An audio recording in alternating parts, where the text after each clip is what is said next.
우리 교재 14페이지 할 차례였죠? 지난번에 원문을 시작했으니까 앞에서부터 다시 한번 봅시다.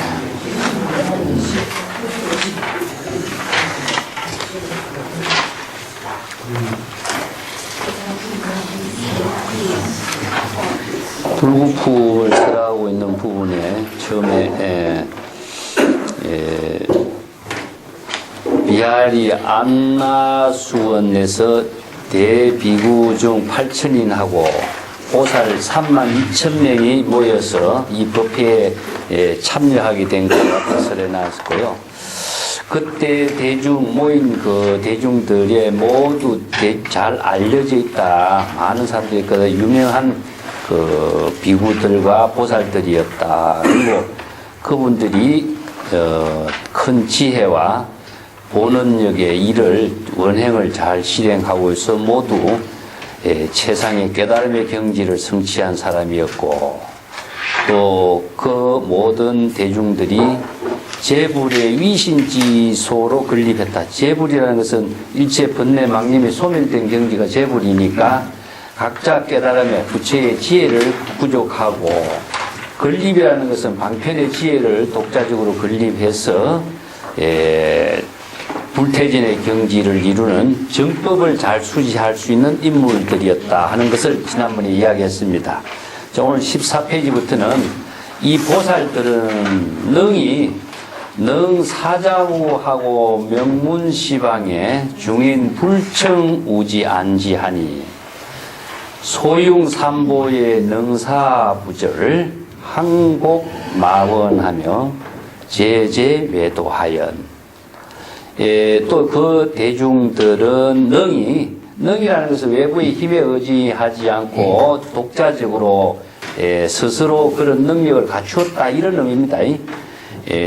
불교 용어로서 이제 능자는 능과 소를 이렇게 이야기했는데, 능은 주체적인 입장이고 소는 상대적인 입장에서 이제 능소란 말을 쓰는데, 능이란 한 글자만으로서도 외부의 힘에 의존하지 않고 독자적으로 구족하고 있는 능력을 갖추었다, 그런 의미를 갖고 있습니다. 자, 그때 모인 대중은 능이 스스로 사자우를 할 수 있는 능력을 갖추고 있으며, 사자우는 부처의 설법을 사자우에다 비유하죠. 모든 짐승들 가운데서도 사자의 표효를 통해서 모든 짐승들이 사자의 그 표에 다 굴복을 하는 것처럼 법을 설하는 그 부처의 법문은 일체의 모든 중생을 구제할 수 있는 능력을 구족하고 있다. 그렇기 때문에 이 불법을 설할 수 있는 법문을 사자우에다 비유합니다. 이제 제가 전에 얘기했지만 불법의 법문을 왜 사자우에다 하느냐면은, 다른 모든 법이라고 하는 것은 그 상대적인 차별과 분별을 초월하게 하는 지혜를 갖고 있는 것이 불법의 가르침이죠. 그건 모든 세간에서 차별과 분별심으로 자기 주장을 하는 논쟁을 하는 데서는 시비가 끊어지지 않습니다. 그렇지만은 불법을 설하는 곳에는 일체의 중생의 사량 분별과 시비가 끊어지게 하는, 그래서 각자 진여 본성의 지혜를 구족하게 하는 법을 설하는 곳이기 때문에 모든 중생심이 다 소멸하게 하는 힘을 갖고 있는 것이, 사자가 많은 짐승들의 여러 가지 주장을 다 잠재우는 것과 같은 그런 비유로서 이제 사자우 설법이라고 이럽니다. 또 이러한 사자우의 설법을 능히 할 수 있는 사람으로서 그들의 이름은 시방에 두루두루 잘 알려져 있었다. 시방이라는 것은 불교의 세계관에서 이야기했을 때 시방 3세를 이야기하기 때문에 법계를 중심을 하는 거죠. 시방이라는 것은 공간적으로 이제 동서남북 사유상하, 이게 시방이고, 그 시방이라고 하는 것은 공간적인 세계는 시간과 함께 이루어지는 세계이기 때문에 시방 3세와 함께 이루어진 것이 시방입니다. 그래서 일체처에 두루 잘 알려져 있는 사람들이다, 그런 의미죠. 또 그 대중들은 중인 불청우지 안지하니, 여기서 이제 그 모든 대중들은 불청우지안지란 말은 불청지우란 말입니다. 그 이제 유마경에서 이 한마디가 또 대단한 말이죠. 불청지우란 말은 내가 주에도 써놨습니다만은,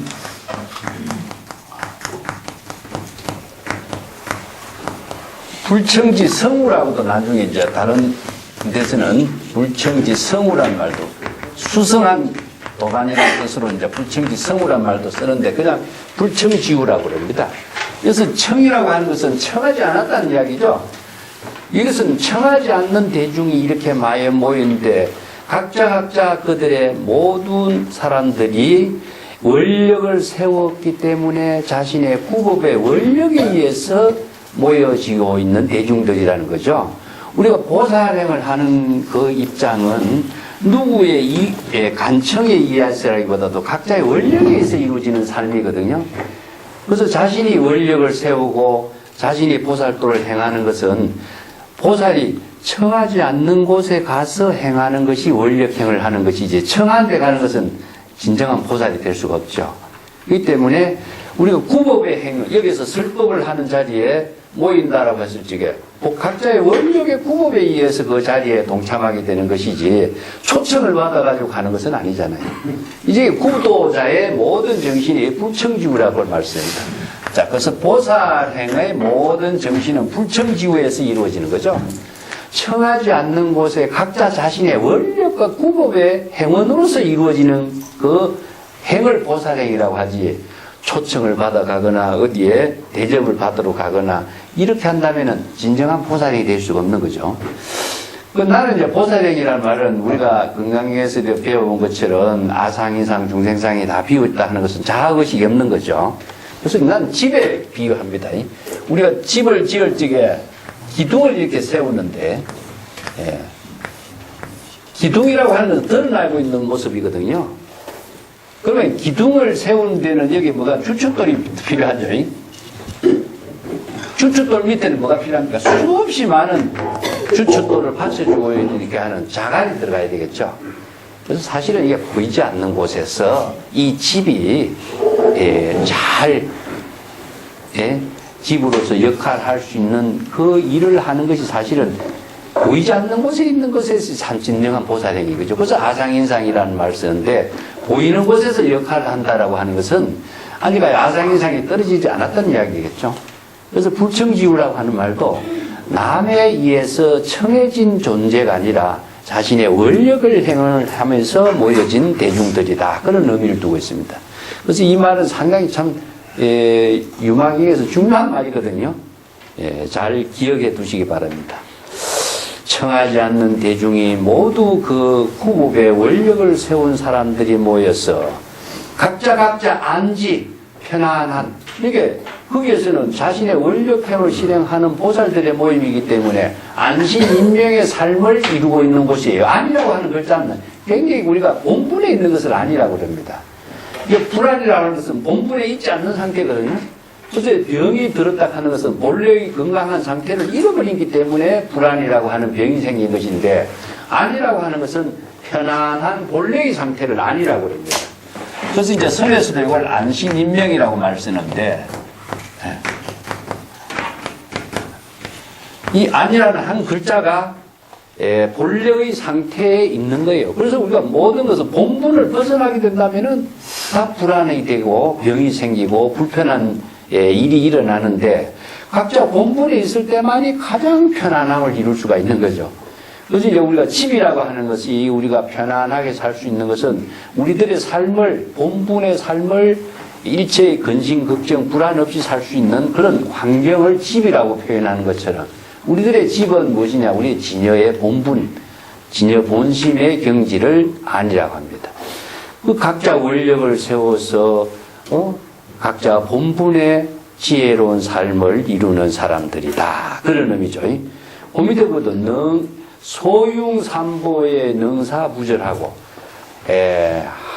항공마원의 제외외도하는 그런 경지를 갖춘 사람이다.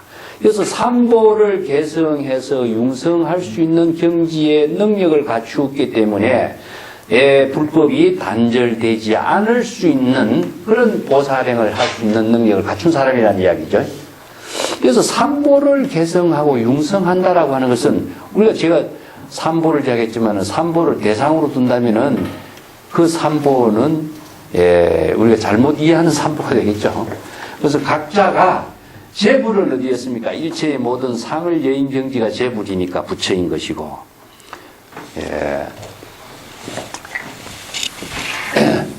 법이라고 하는 것은 그 각자의 진여의 지혜가 작용하는 것이 이제 법이죠. 그래서 이제 불, 법, 성 이렇게 삼보를 이제 이야기하는데, 우리가 원시불교, 부파불교 시대도 벽지불이라고 하는데, 벽지불 있죠? 독각이라고 그러는 거 있죠?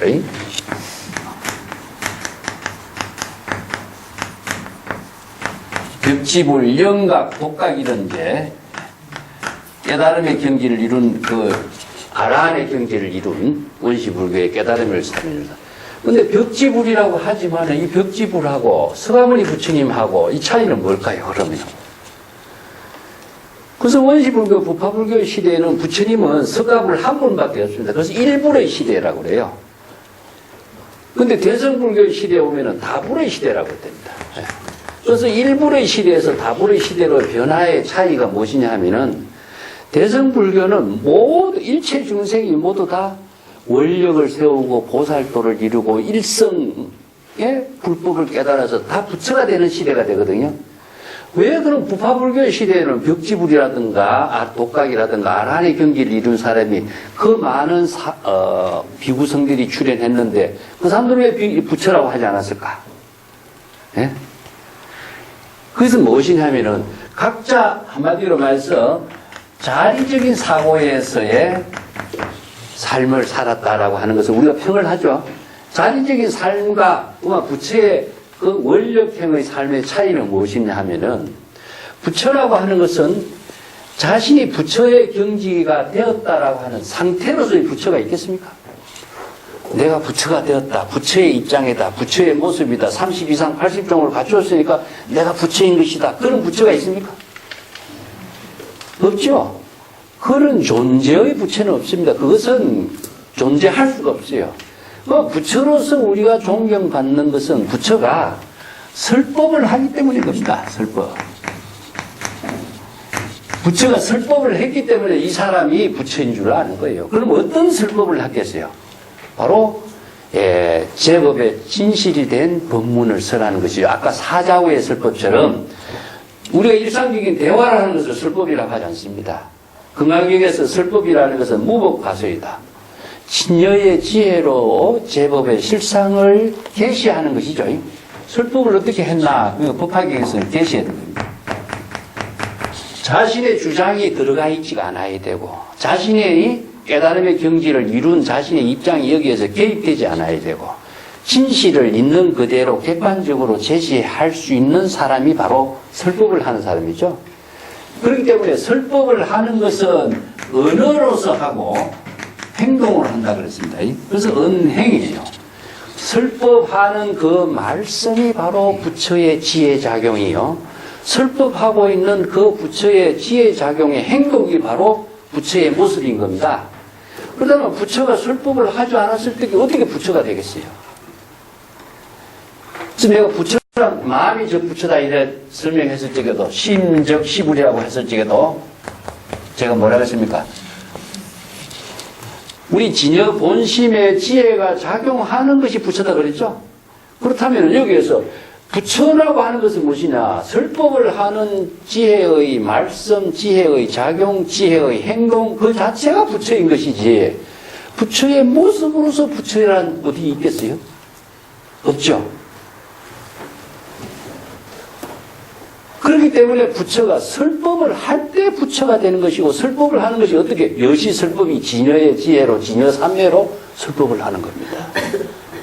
자기의 주관적인 생각으로 설법을 한다면 부처가 될 수 없는 거니까. 이게 부처라고 하는 말을 우리가 얼마나 많이 오해를 해왔어요. 지혜의 작용으로 진여의 지혜로 진여 삼매로 진공묘유의 경지에서 아상인상이 소멸된 경지에서 진여의 법을 여실하고 여법하게 제시하는 거죠. 그 제시한 법이 바로 부처가 설법한 가르침인 거죠. 그렇기 때문에 이 부처가 설법을 하지 못한다면 부처가 될 수가 없고 부처의 삶을 이루지 못하는 것이 되겠죠. 아무리 불법을 잘 안다고 할지라도 자기의 주관적인 생각이 들어가면 그건 설법이 아닌 것이고 그렇다면 부처가 아니 그죠. 자의식이 들어가도 안 되고 누구를 위한 목적적인 지향이 들어가도 안 되고 바로 진여의 지혜로 여법하고 여실하게 불법의 진실을 제법의 실상을 계시해주고 있는 설법을 하는 것이 바로 부처가 언어와 행동을 하는 겁니다. 그렇게 언어와 행동으로 여시 설법을 하는 그 부치의 작용을 부처라고 그래요. 그런 능력을 하지 못한다면 부처가 될 수 있는 거죠. 벽집으로는 왜 설법을 하지 않느냐는 겁니다. 설법을 했기 때문에 이 설법을 통해서 설법을 듣는 사람들이 모이는 거죠. 여기서도 부처님이 지금 설법을 하니까 1200 대중이 모이고 12,000의 보살이 모였죠. 그 보살이 왜 모였느냐. 원력을 통해서 이 불법을 구도적인 원력에 의해서 그 청하지도 않은 자리에 그 자리에 모이게 된 거죠. 그래서 설법을 함으로 해서 보살이 이 법문에 의거해서 여시 아문할 때 바로 이 사람도 은하대오가 이루어지는 거예요. 여시 아문이 바로 은하대오인 것이고 신수봉행이 되는 거죠. 그러니까 설법을 하는 것과 동시에 그 법문을 듣고 깨달아서 자신이 부처의 지혜를 부족하게 되는 인연이 만들어지겠죠. 그래서 불법성 삼보는 이렇게 교단적인 형태를 이루게 된과 동시에 부처의 설법을 듣고 듣는 사람이 법문을 듣고 부처가 또 되는 경지가 이루어지는 거죠. 그래서 불법성 삼보가 이어지게 되는 것과 동시에 불법성 삼보를 자신이 깨달아서 그 설법을 할 수 있는 능력을 갖추니까 삼보가 개성하게 되고 삼보를 융성하게 되는 거죠. 우리가 건강기에서 어떻습니까? 만약 선남자 선여인이 이 법문을 수지독송해서 이 타인을 이 수지독송은 설법을 듣는 것이고 이 타인을 남에게 그 설법을 할 수 있다면은 그는 곧 열애가 되고 열애가 되죠. 그거는 곧 열애가 되고 또 부처의 지혜로 설법을 해서 그 법문을 듣는 사람이 깨달음을 이루기 때문에 그 무량한 공덕을 이루게 된 거죠. 그렇다면은 설법을 듣는 사람이 삼보를 이루게 되고 설법을 듣고서 또 깨달음을 이룰 때 삼보가 계속되는 거죠. 그렇게 해서 법문을 깨닫지 않고서는 깨달음을 이룬 부처가 되지 못하고 또 법을 알지 못하고 법을 설할 수가 없게 되겠죠. 그래서 설법에 의해서 불법성 삼보가 개성되고 융성되고 그런 능력을 갖추어서 다른 사람에게 설법을 하게 될 때에 삼보가 개성되고 융성되는 겁니다. 그래서 삼보의 불법이 단절되지 않다. 그 부처의 종자가 단절되지 않도록 한다. 다른 경전에서는 이렇게 이야기하거든요. 그래서 이제 우리가 설에서 자주 이야기 듣는 이야기 뭡니까? 달마대사가 중국에 법을 설해서 해가에게 법문을 전했다. 이랬죠. 그래서 불법이 단절되지 않도록 해서 정법의 안목을 구족하고 정법의 안장을 전했다. 이런 말 하죠. 자, 불법을 전해 정법의 안목을 구족하도록 정법 안장을 전수했다. 이심전심으로 전했다. 그렇죠? 똑같지 않습니까? 이 법문을 듣고 이심전심으로 깨달아서 그 법을 개성한 것이 정법의 안목을 구족하게 하고 정법을 이심전심으로 교회 별전으로 전한 것이 되겠죠. 그래서 여시 설법에 의해서 여시 아문이 되고 또 그 불법을 융성하게 하는 그 법을 상승하게 되는 인연이 이루어지는 것을 말해요. 그래서 불법을 설하지 않고서는 이 법이 융성하고 상승, 개성이 될 수가 없는 겁니다. 그래서 벽집으로는 무엇이냐. 자신은 그 깨달음의 경지를 이뤘다 하지라도 그 법을 설하지 않았기 때문에 불법성 삼보의 성가가 형성이 되지 않는 겁니다. 삼보가 형성되어야 불법이 융성하고 또 개성되는데 벽집으로는 법을 설하지 않기 때문에 그래서 왜 법을 안 설했느냐. 자신의 독자적인 법을 설한 것, 안목을 갖춰서 설한 것이 아니라 원시불교와 대성불교의 차이점이 무엇이냐면은 불법의 가르침을 자신이 수용해서 독자적으로 자신의 그 불법의 생활은 해요. 그래서 아란야라든가 이런 조용한 곳에서 불법을 수행하고 청정한 생활을 하는데 탁반을 행각을 하면서 많은 사람들에게 유행을 행각을 하면서 그걸 법을 전달하는 역할만 한 거죠. 그것이 이제 대승불교와의 차이점이죠. 그래서 전달하는 것은 부처님의 말씀을 전해주는 사람 역할을 하고, 대승불교에서는 뭡니까? 불법을 독자적으로 깨달아서 자신의 지혜와 안목으로 독자적인 방편의 법문을 설하는 것하고 차이라고 할 수 있어요. 전달한다는 것은 녹음기와 같은 거죠. 부처님이 이런 말씀을 이렇게 했습니다. 그대가 이런 말씀을 잘 받도록 행하도록 하죠. 이게 전달인 겁니다. 그런데 방편 법문은 뭡니까? 시절 인연에 맞춰서 그때의 상황에 맞추어서 그 사람에게 알맞는 법문을 설할 수 있는 능력이 되는 거예요. 이게 방편 법문이에요. 여기 이제 밑에 내려가면은 응명요약이라는 말이 나옵니다. 응명요약이 무엇이냐 하면은 의사가 환자의 진료를 해서 그 환자에게 맞는 치료를 처방을 하는 것을 응병요약이라고 해요. 그래서 응병요약이 바로 독자적인 정법의 안목을 갖춘 방편 법문인 거예요. 그래서 말씀을 이렇게 전달하는 것은 그냥 한마디로 말해서 이런 부처님이 이런 말씀을 했다. 제약막장하고 중선 봉행하라. 모든 악을 짓지 말고 좋은 착한 일을 행하라. 예? 그대의 마음을 청정하게 하는 것이 바로 제불의 참된 깨달음을 이루는 법문이다. 이것은 누구나 전할 수 있죠. 이런 말씀은 전할 수가 있지만은 이 사람에게 지금 딱 맞는 치료법을 제시해 줄 수 있는 것은 이 사람이 지금 어떤 병에 걸려 있는 것을 진단할 수 있어야 되고 또 치료 처방할 수 있는 능력이 없으면 거기에 맞는 방편 법문을 제시할 수가 없는 거죠. 그래서 이 법을 설할 수 있는 능력을 갖추어야 삼보를 개성하게 된다는 겁니다. 그래서 이제 대승불교의 특징이 이렇게 해서 많은 다불이 출현하는 겁니다. 그래서 모든 원력을 세운 보살이 다 부처가 된다. 이것을 법화경에서 뭡니까? 모든 일성의 원력을 세운 보살이 다 부처님의 수기를 다 받아요. 이것은 모든 사람이 다 부처가 될 수 있도록 하는 법문이 바로 불법의 가르침이기 때문에 법화경에서 일체의 모든 중생이 모두 성불을 이룰 수 있는 것을 일체 개성이라고 합니다. 여기에서 발전된 것이 무엇입니까? 일체 중생이 모두 불성이 있다 그랬죠? 불성이라는 부처가 될 수 있는 모든 본성을 구족되어 있기 때문에 모든 중생이 부처가 될 수 있는 가능성을 다 갖고 있는 것인데 그 가능성을 이루도록 한 것이 뭐냐? 설법을 통해서 이루도록 해주는 거죠. 그래서 삼보를 개성할 수 있도록 하는 겁니다. 그와 더불어서 항복, 마원하고 제외, 외도하고 일체의 모든 마구니의 원을 마구니로부터 일어나는 모든 문제점이 원입니다.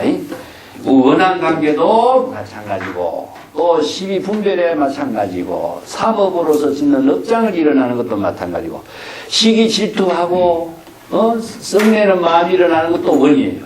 이게 원이라고 마구니로부터 일어나는 모든 업을 원이라고 해요. 그건 뭐냐면은 좋은 인연이 만들어지지 않기 때문에 그래서 마구니로부터 일어나는 모든 여러 가지 장애의 모든 것을 항복하고 또 모든 외도를 모두 제압할 수 있게 되었다.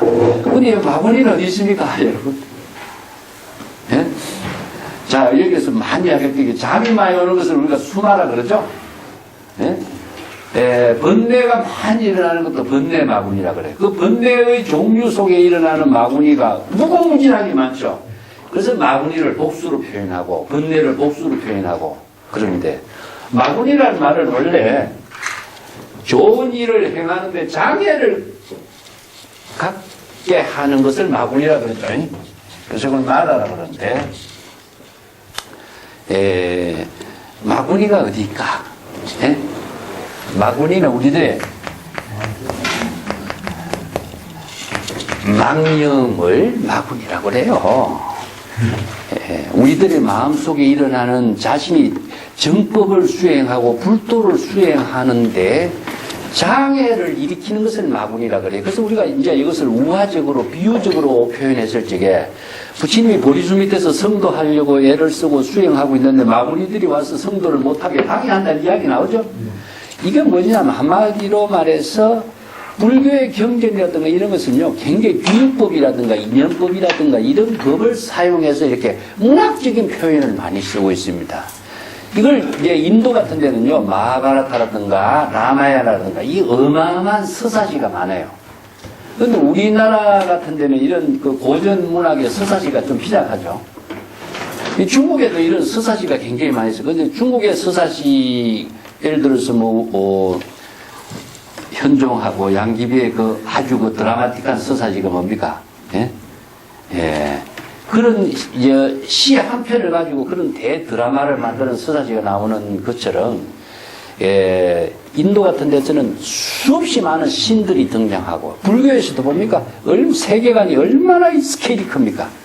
그래서 나는 불교 인도적인 그 서사시나 경전이나 문학의 스케일이라는 것은 우주적인 스케일로서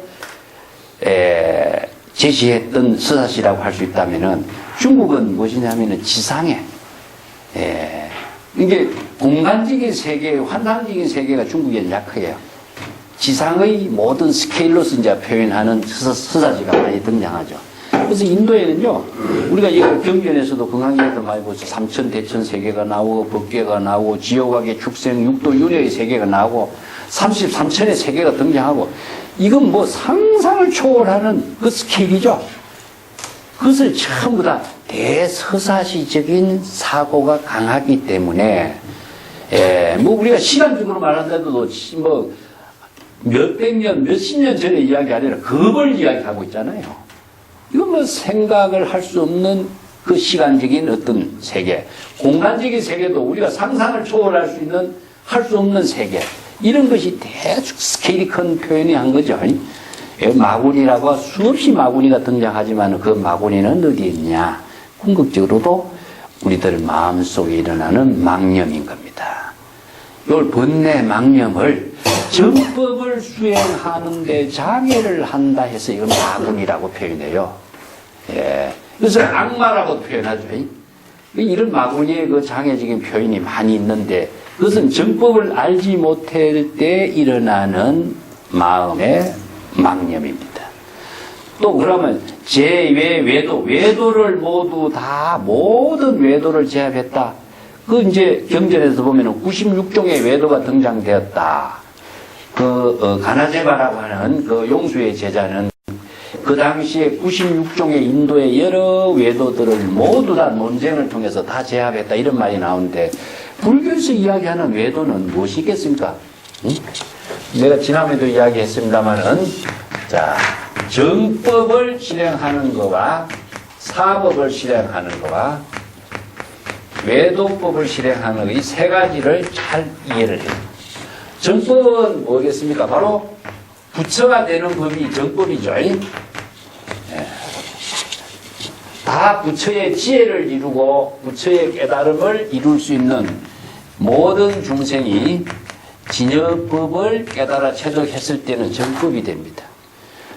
자, 진여법, 불법은 무엇입니까? 진공, 묘유요, 아상, 인상이 다 없어진 경지이고, 또 보살도를 실행하는 상구보리 하와 중생의 보살도를 실행할 수 있는 법이 정법이죠.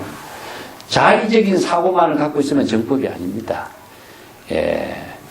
자연스럽게 자리와 이타가 함께 이루어지는 겁니다. 이것을 뭐 목적 지향으로 이루어지지 않는 거죠. 그래서 진여의 지혜는 자리 이타가 자연스럽게 이루어지기 때문에 보살도를 실행하는 것이고, 세간의 어떤 가르침의 법문에서도 이 법은 실행할 수가 없기 때문에 바로 정법이라고 해요. 그러면 사법이라고 하는 것은 무엇이냐? 이원적인 가치관을 갖고 있는 모든 주장은 바로 사법이 돼요. 이 중생심으로 이루어진 것은 다 사법입니다. 사도를 행한다. 그래서 열애를 대상으로 추구하면은 내가 어떤 주관적인 입장에서 객관적인 걸 보려고 하면 뭡니까? 이원적인 가치관에 떨어지죠. 내가 무엇을 하려고 하는 사고는 전부 다 이건 이원적인 가치관에 따른 사도행위 됩니다. 이게 세간의 모든 법은, 세간의 모든 법은 다 이런 이원적인 가치관에 의해서, 자기 중심의 사고에 의해서 목적을 두고 그 목적을 이루고자 노력하고 자신의 존재 과실을 제시하는 이 사고가 세간의 법이라고 그래요. 이 세간의 법을 벗어난 것을 출세간법이라고 이야기합니다. 그래서 세간의 모든 중생을 구제할 수 있는 법은 이 불법 말고는 없다. 그래서 불법의 가르침을 정법이라고 하는 거죠. 그 외도법은 무엇이냐 하면은 우리가 심해구법자 외도라고 합니다. 이 마음 밖에서 도를 구하는 것, 법이나 도를 구하는 자는 다 외도가 됩니다. 우리의 마음 속에서 부처가 되고 깨달음을 이루고 보살이 되어야 되는 마음의 지혜로서 이루어지는 법을 불법이라고 하는데, 마음 밖에서 해탈을 구하고 열반을 구하고 천당, 극락, 정토를 구하는 것 다 외도다. 그치? 이건 바로 이제 불교에서 세 가지를 제시하는 거예요. 항상 이 기준을 가지고 있어야 됩니다. 이 기준을 갖지 않고서는 내가 외도법을 행하는가, 내가 사도를 행하는가, 내가 지금 정도를 행하는가, 자기 스스로 판단할 수 있는 능력이 없으면요, 자기가 바른 수행을 할 수가 없는 거죠. 그게 중생심에 살고 있으면서도 자기가 정법을 행한다라고 주장하는 사람이 얼마나 많아, 지금. 자기는 자아의식에 빠져있는 정상만이지, 그냥 자신의 존재가지를 하면서도 자신은 도인이라고 행세하는 사람이 얼마나 많아. 자신이 외도법에 빠진지 사도에 빠진지 모르는 거예요. 왜냐? 정법을 모르기 때문에 그렇습니다. 정법을 알아야 판단할 수 있는 능력이 있어요. 여기서 외도법을 제압한다는 것은 다른 마음 밖의 외도가 제압하는 거 아닙니까? 자기 스스로 자신이 외도법에 떨어지지 않는가, 그리고 또 다른 외도법을 행하는 사람들을 제압한다는 것은 제압해서 이기고 지는 승부심이 있어서는 안 되겠죠? 외도를 행하는 사람을 정법을 행하도록 하는 것을 외도를 제압한다 그럽니다. 만약 이기고 지는 승부심이 들어간다면 여기서 자아의식이 들어가요. 불도를 행하지 못하는 사람이 되겠죠? 그래서 항복한다 했을 때 우리가 싸워서 이기고 항복을 하는 건 아니잖아요. 그래서 우리가 중생심을 항복한다는 것은 진여 본심으로 되돌아가는 것이고, 외도법을 제압한다는 것도 외도적인 자신의 망념을 대상 경계를 추구하고 깨달음을 추구하는 외도적인 사고를 스스로 잘 판단해서 정법으로 자신이 회항하도록 하는 것이 외도를 제압하는 것이 되겠죠. 근데 불교는 상대적인 대상을 두면은 자신은 영원히 중생에서 벗어나지 못합니다. 본인이 불도를 행할 때에 정법에 의해서 보살행이 되는 것이지, 그러고 항복도 되는 것이고, 상대를 제압한다고 해서 되는 건 절대 아닙니다. 그래서 이런 것을 우리가 나는 다르게 이해한다면은, 대상을 추구하는 마음을 포기하지 않고서는 정법을 행하지 못합니다. 우리가 이거는 잘못된 것을 저거 바로 잡아줘야 되는데 이런 말을 쓰죠. 그 대상을 두고 있는 한 자신이 그 대상 경계에서 영원히 벗어나지 못해요. 그래서 포기한다는 말은 본래로 되돌아가는 겁니다. 본래로 되돌아가지 않고서는 자신이 바로 불법을 실행할 수 있는, 보살도를 실행할 수 있는 모든 것을 잃어버리게 되거든요. 이게 자기 자신을 잃어버리니까 대상문에만 보이는 거 있죠. 저거 내가 가만히 두면 안 되겠다, 이 생각만 하고 있으면 뭡니까? 자기를 잃어버리고 있는 거거든요. 그 본부는 잃어버리고 대상만을 갖고 추구하니까 뭡니까? 외도법이 되거나 중생법에서 벗어나지 못하게 되겠죠. 그래서 이것을 망념이, 내가 지금 망념에 떨어지는가 아니면 외도적인 사고에 떨어졌는가, 이걸 본인이 판단을 못하는 것은 영원히 불도를 행하는, 정법을 행하지 못하는 사람이 된다는 거죠. 그래서 원래 자각을 할 수 있어야 본래로 되돌아가는 거죠. 그래서 대상 경계를 비우지 않고서는 본래로 되돌아가지 못하는 거다. 자, 15쪽에 넘어가 보겠습니다. 실리 청정의 영리 대진하고 신상 안주의 무예 해탈하며 염정 총지의 변제 부당이며 보시지계, 인욕, 정진, 선정, 지혜, 급, 방편력이요. 무부부족하며 채, 무소득, 불귀법인이다. 자, 이런 보살들은 모두 다 이미 모든 청정, 자성 청정심으로 삼업 청정행을 실행하기에 모든 번뇌망념에 뒤덮여져 있는 역계전이라는 것은 번뇌망념에 뒤덮여져 있는 것에서부터 이탈 벗어나게 되었다. 예, 여기서 청정이란 말이 들어가는데 청정이란 말은요 공이란 말입니다. 예, 공은 어떤 의미라고 그랬습니까? 항상 불교에서 가장 공부하는데 어려운 게 공이란 말인데, 우리가 진여 본성을 회복하게 하는 방법을 불교에서는 공에다 표현한다. 공과 불공이란 말을 쓰는데, 공은 바로 청정이란 말입니다. 청정은 바로 삼업이 청정하게 되는 것을 말해요. 그래서 불교의 수행을 공의 수행이라고, 공의 실천이라고 하는 거죠. 삼업 청정은 무엇입니까? 자아의식이다. 자기 중심의 자아의식의 모든 사고를 비울 때에 삼업 청정이 이루어지는 거죠. 그래서 공의 경지가 되었을 때 바로 진여 본성을 회복하게 된다. 그래서 이걸 내가 본래로 되돌아간다 이야기했죠. 그 자아의식에 의해서 우리가 마음의 작용이 일어나고, 예. 이 세 가지의 중생심의 사고가 일어나요. 이 마음은 무엇이냐? 치타라고 하는데, 모든 마음을 총체적으로 자신이 모든 생각을 총체적으로 이렇게 모아서 작용하는 힘을 갖고 있어요. 우리가 일체 유심적으로 그러죠? 마음이 모든 것을 다 해버리는 거라. 요걸, 그래서 이제 유식철학에서 요걸 팔식이라고 그럽니다. 예? 팔식이라고 하고 열애장이라고 이렇게 표현하고 있는 거예요. 예. 이게 자기 마음대로 모든 것을 생각해. 어떤 생각하냐? 모든 망념, 자기 생각을 마음대로 다 해버리는 것이 우리의 마음이에요. 그래서 마음에 의해서 망념을 만들기도 하고, 모든, 예? 중생의 세계를 만들기도 하고, 마음의 작용에 따라서 부처를 만들기도 하는 거죠. 이걸 이제 집기라고 하는데, 종합적으로 모든 망념을 만드는 마음이고, 의라고 하는 것은 마나스라고 하는데, 이것은 무엇이냐 하면은 실식이라고 해요. 실식. 말라식이라고 알죠? 말라식은 뭡니까? 사량 분별하는 생각을 갖고 있는 거예요. 사량 분별. 이것인가 저것인가 옳은 것인가 나쁘신 것인가 이런저런 온갖 생각을 하는 거죠. 사량 분별을 자기 마음대로 하는 거죠.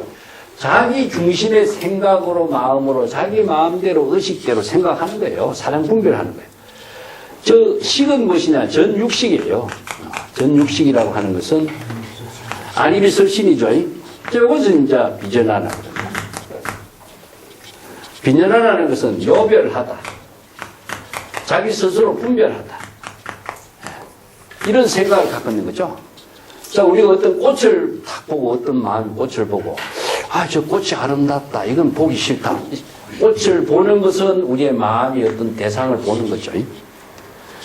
꽃을 보고 의식은 무엇이냐? 저것은 아름답기도 아름답고, 저건 보기 싫다. 이 두 가지 생각이 나오죠. 차별, 분별심의 모든 사량이 일어나요. 그 요별은 무엇이냐? 아름다운 것은 취하려고 하고, 보기 싫은 것은 버리려고 하는 생각을 일으키는 거예요. 이런 의식이 자기 중심의 사고에서 일어나니까, 여기에서 좋고 싫고, 보기 싫고, 나쁘고, 미워하고, 좋아하고, 이런 분별심에 따라서 자신의 마음속에서 이원론적인 사고가 갈등이 생기고 분별이 생기고 이 방향을 잡지 못하고 헤매는 거죠. 여기에서 바로 미혹이 일어나고 분별이 일어나고 갈등이 일어나는 이게 이제 우리의 불교에서는 자의식에 의한 것이다. 그래서 이것을 청정하게 하는 것이 신구의 삼업을 청정한다 그래요. 신구의 삼업이 청정하게 작용하지 않고서는 바로 우리 진여 본성의 지혜를 작용하고 부처의 지혜를 이루는 모든 공덕을 이루는 삶을 실행하지 못한다. 그래서 불법의 가르침이라는 것은 망념을 비우도록 하는 것이 공입니다. 이게 공의 실천이에요. 그러면 불공은 묘유의 작용으로 자연스럽게 지혜로운 보살도의 삶이 이루어져. 여기서 목적 지향의 모든 사고가 비어진 거죠. 그래서 여기에 모인 모든 보살들이나 수행자들은 모두 이미 청정한, 삼업이 청정한 경지를 이루어서, 그것은 어떻게 이루어지느냐. 신구의 삼업을 모두 다 비우고 자아의식을 비우고 아공, 법공, 진공, 묘유의 경지를 이루었기 때문에 삼업이 청정한 경지를 모두 이루고, 그렇기 때문에 모두 개전이라는 것은 자기 중심의 번뇌 망념의 속박에서 영원히 벗어났다 이 말이에요. 이게 자아의식에 의해서 신구의 삼업이 청정하지 못하게 일어났던 모든 번뇌 망념을 모두 영원히 벗어나게 되었으며, 신상안주, 그렇기 때문에 각자의 마음이 항상 진여 본성의 경지에서 안주하게 됐다. 이 안주가 바로 자기 집에 편안하게 살고 있는 보살도의 삶을 편안하게 살고 있는 것을 주라 그럽니다. 여시주란 말 했죠, 제가. 여시주. 여시주가 안주입니다. 안주. 우리가 참선 수행할 적에 뭡니까? 자선이라고 하는 것도 또 안주를 말합니다. 이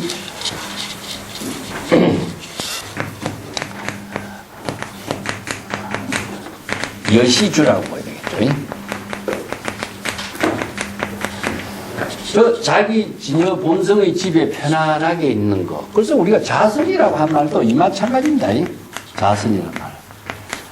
자선이나 이 자자가 바로 안주를 표현하는 말입니다. 왜 참선 수행할 적에 자선을 이야기 강조하냐?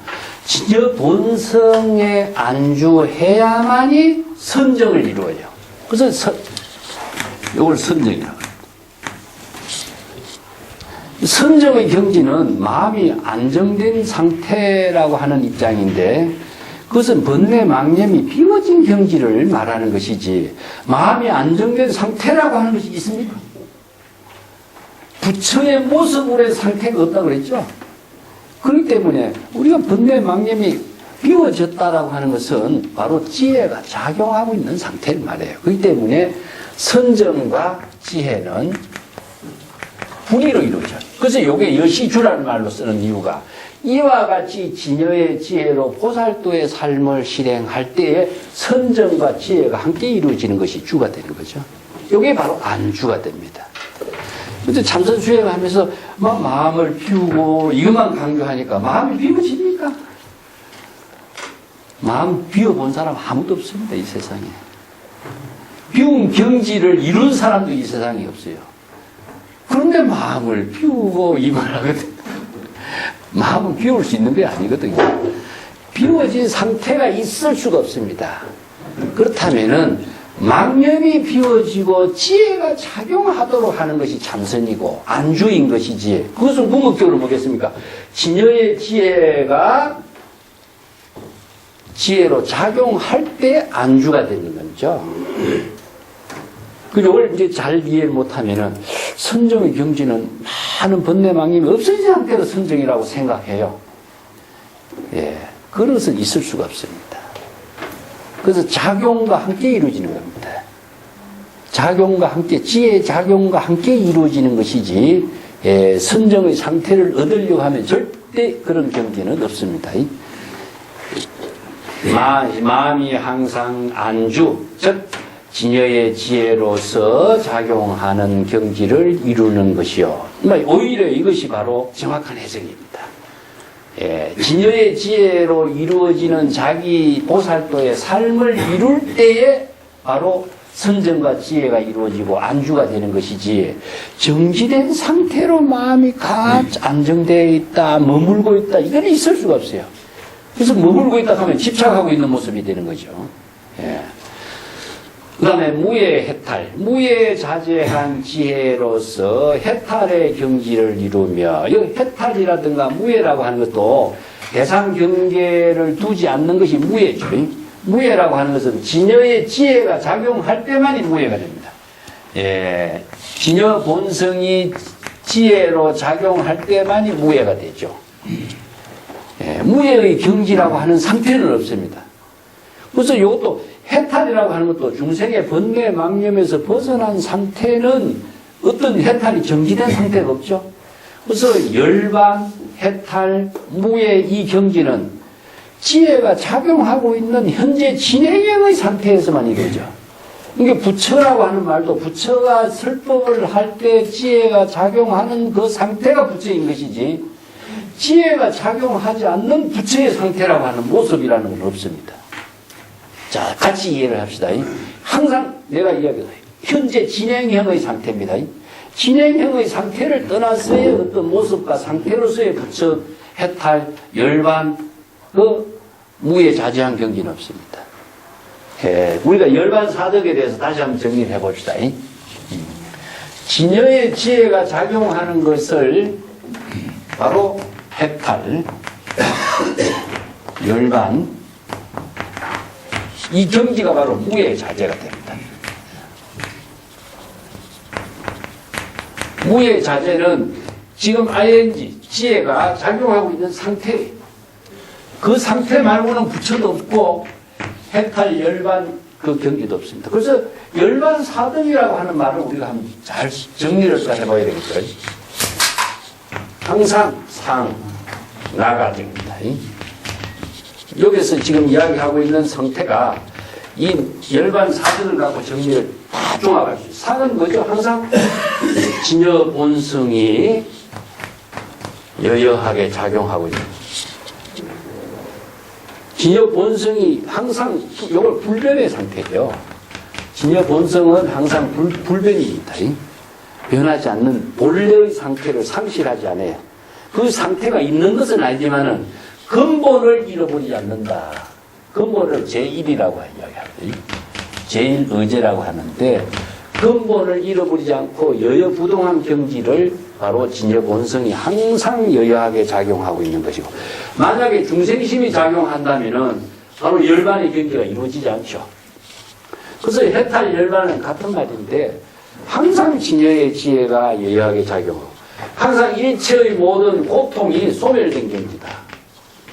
고는 중생이 번뇌, 망념, 불안 속에 이루는 거죠. 그래서 우리가 깨달은 열반의 경지를 다른 말로 한다면 발고열악이라는 말을 쓰죠. 발고열악. 중생의 모든 고통과 불안을 전부 다 뽑아서 즐거움의, 즐거움이란 말 하면 맞지만 열반의 낙을 이루도록 제시해 주는 거죠. 이게 발고열악이 보살도를 실행하는 것인데, 그 때문에 고가 소멸된 경지라는 낙이니까 바로 이 낙이라는 즐거움이 거의 더 첨가된 것이 아니라 불안이 소멸된 그 경지가 낙이다. 다른 말 한다면 낙은 평안입니다. 평안. 평안의 상태가 낙의 말이에요. 그래서 여기서 안주하다. 보살도로서의 모든 안주한 상태가 낙이다. 그 안은 무엇이냐 하면은 참된 진화죠. 중생의 자아가 아니고. 그래서 정은 아까도 청정한 작용이로, 청정한 작용이라는 것은 ing 상태에서, 그래서 자성 청정심은 물이 흘러갈 때 청정이 되지, 물이 정지된 상태에서는 청정이 안 되겠죠?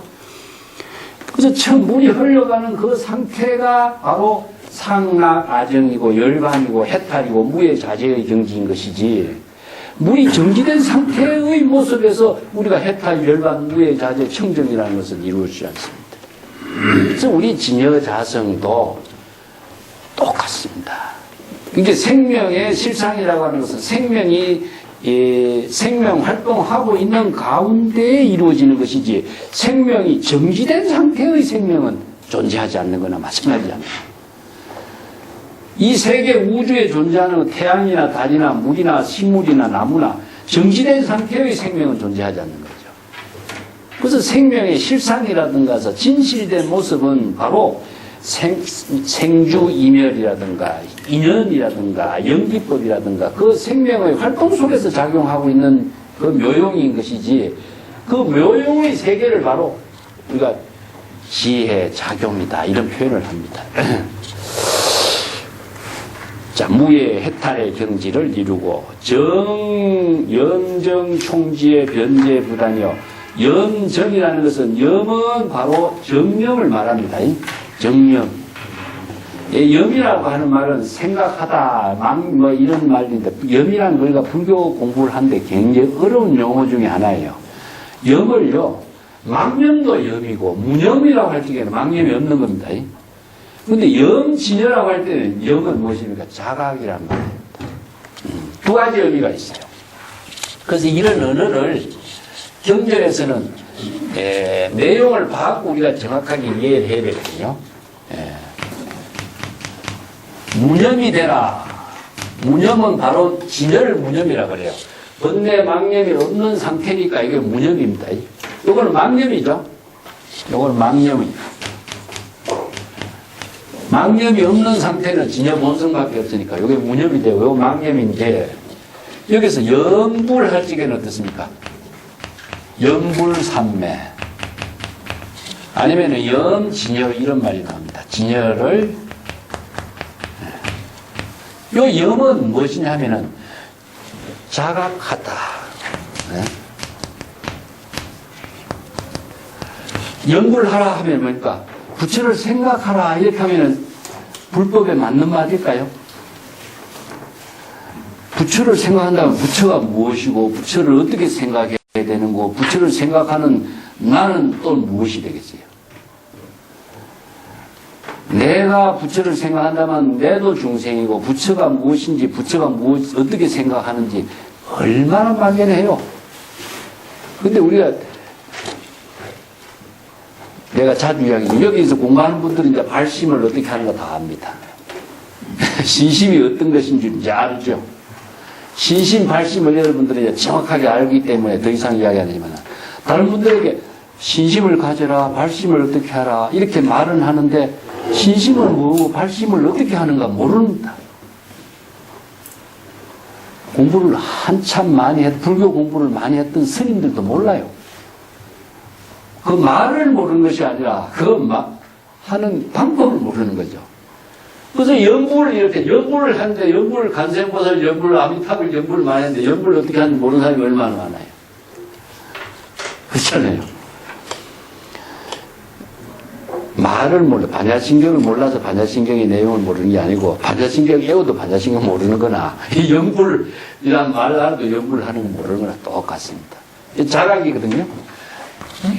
자, 그러면 연불을 부처를 생각한다면 부처가 어딘데 어떻게 생각하겠어요? 자신의 진여의 지혜가 자각을 할 때 부처가 되는 것이죠. 자기가 깨달아서 부처가 되도록 하는 것이 연불이지. 다른 부처를 어떻게 생각해요?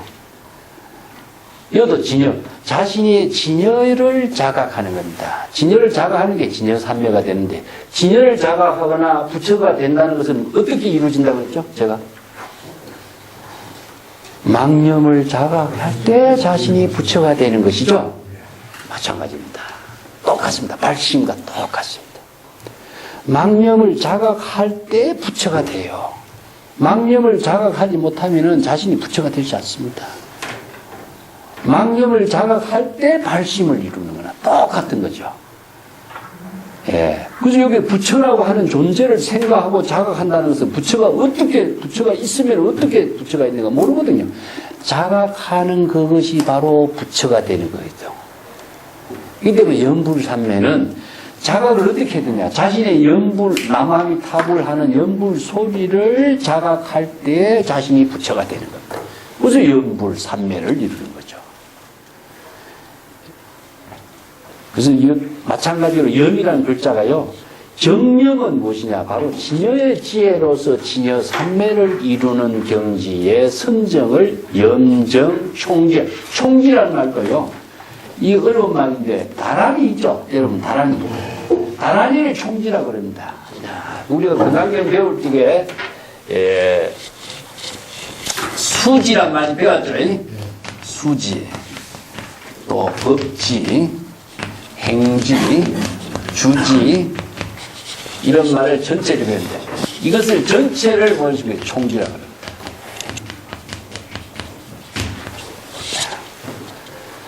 요 수지는 바로 불법의 가르침을 수지하고 법지하고 행지하고 주지하는 것은 다 같은 말이지만 총이라는 것은 진여의 지혜로서 완전한 깨달음의 경지를 구족하는 것을 말입니다. 그래서 정념의로 선정을 하여 진여의 지혜로서 일체 불법을 모두 다 총지하여, 총지라는 것은 일체의 모든 불법을 깨달아 체득해서 자기 자신이 언제 어디서라도 마음대로 활용할 수 있는 능력을 갖추는 것을 총지라 그래요. 불법을 깨달아 체득할 능력이 없으면 남에게 위타에서 설법을 할 수가 없죠. 그렇기 때문에 여기에서 정념의 선정에서 불법의 모든 법문을 깨달아서 총지, 자기 자유자재하게 불법의 지혜를 구족했기 때문에 변제부단이요, 남에게 설법을 하는 것에 조금도 단절됨이 없이 무해자재하게 걸림없이 설법을 할 수 있는 경지를 이룬다. 이 부단이라는 것은 물이 흘러가는데 끊어지지 않는 모습을 말해요. 지혜가 작용하는데 끊어진다는 것은 뭡니까? 바로 지혜가 부족하고 방편의 지혜가 부족하면은 설법을 계속하지 못하고 단절되겠죠. 이것이 단절되지 않고 무해자재하게 폭포수에 물이 흘러가는 것처럼 무해자재하게 지혜로 설법을 할 수 있는 것을 변제부단이라는 말씀입니다. 이게 우리가 물이 염념상속이라는 말 쓰고 1년 1년 깨달음의 지혜로 상속하도록 하는 것은 지혜가 단절되지 않도록 한다. 그 일심불란이라는 말이죠. 같은 말입니다. 일심불란. 염념상속.